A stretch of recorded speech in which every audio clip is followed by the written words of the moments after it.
how to check Amazon credit card points and cashback. Hey guys, in this tutorial, I'm going to show you some of the best ways to check your Amazon credit card points and cashback. Whether it's the Amazon Store card, Amazon Visa through your Chase, or Amazon Pay, ICICI, etc. First thing you have to do is check your check it online via Amazon or your card issuer. So on Amazon, you can search for Amazon on your web browser and go to the official site for Amazon. Once you are here, you can go to your accounts and then to your payments. So once you land on the page, go to accounts, and then from here, you can find your payments.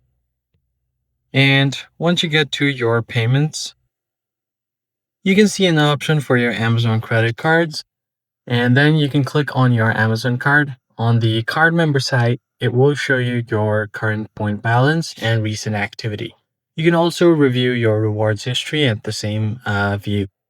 You could also do it via Chase. So you can log into your Chase account or the Chase mobile app.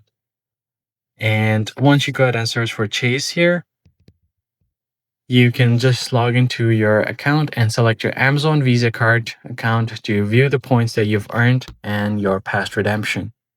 You could also use the shop with points at checkout.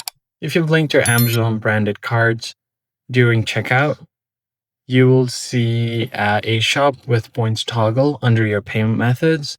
If this display is available, you can display your available points and balance that will let you redeem your points directly. So these are some of the ways that you can check your Amazon credit card points and cashback. If this was helpful to you, make sure to hit the like button below and subscribe to the channel. I'll catch you guys on the next one.